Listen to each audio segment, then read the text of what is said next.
ऐसे करने का मतलब तभी जब आप प्रसन्न हो, या एकदम नॉर्मल तो जरूर हो। घर में कोई उत्सव हो रहा है, कथा हो गई, आरती हो गई, तो आप ऐसे ऐसे करोगे।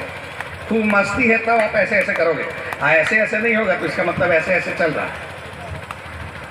भले किसी को दिखाने के लिए ऐसे ना करें, अंदर धक धक है तो चल रहा है। इससे अगर बचना है तब भी ऐसे। और राम बोलो, पूछो राम ही क्यों चुना? इसलिए कि अभी तक इसी पे हम लोगों ने रिसर्च किया है कि राम शब्द की ध्वनि आवृत्ति तरंग 16 है, जो 8-8 के युग्म खंडों में है। इसका जो फ्रीक्वेंसी है वो हार्ट को और लंग को इस कदर चार्ज करता है, उसके सेल्स को, ये दोनों दुरुस्त रहते हैं। टीबी और हार्ट अटैक की बीमारी नहीं होगी जो आधा घंटा राम राम कहेगा। ये अमेरिका में बर्कले यूनिवर्सिटी में रिसर्च करके भेज दिया है। इसलिए अगर संतों को मानते हैं और संत सभा में बैठे हैं, ऐसा अगर आप समझ रहे हो, तो संत ने कहा है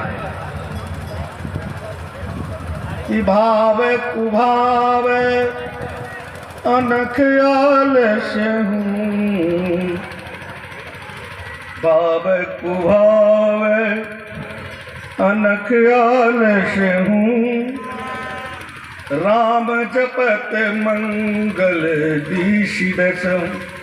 अगर आप अपने जीवन में मंगल चाहते हो, आनंद चाहते हो, सुख नहीं, सुख इसकी चाहत नहीं है, ये सुख से ऊपर का सोचता है।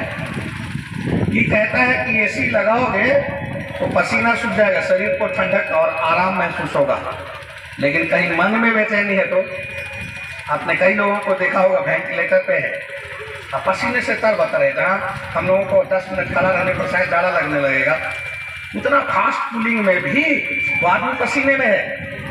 देखा है कि नहीं ऐसा? तो भैया आपका विज्ञान शरीर को ठंडा करने के लिए सोच सकता है, मन को ठंडा करने के लिए यहाँ है एसी। यही हम लोगों का रिसर्च है। इसको अगर अपनाओगे ना, इसकी एक एक पंक्ति जीवन जीने का आधार बन सकता है। ऐसे नहीं हम लोग आईपीएस की नौकरी छोड़ करके करने आए थे। मुझे यही देखना था कि आखिर हम तो आईएसपी से आईजी से रिटायर हो जाएंगे, डीजी तो बनाएगा नहीं सर, क्या हम बेईमानों का राज चलता है। लेकिन ये विवेकानंद ये इतने बड़े बड़े जो है 60 कोई जज होकर के बाहर चला गया, कोई मेरे यहाँ इलाहाबाद में आईजी साहब चले गए, बहुत से लोग आए।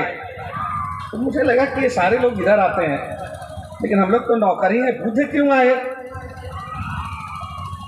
बुद्ध तो इकलौता बारिश से न शुरू हो का, वहाँ तो कोई लड़ाइयों नहीं था, कोई उनका भाइयों नहीं था, देखा में बंटवारा का झमेला था।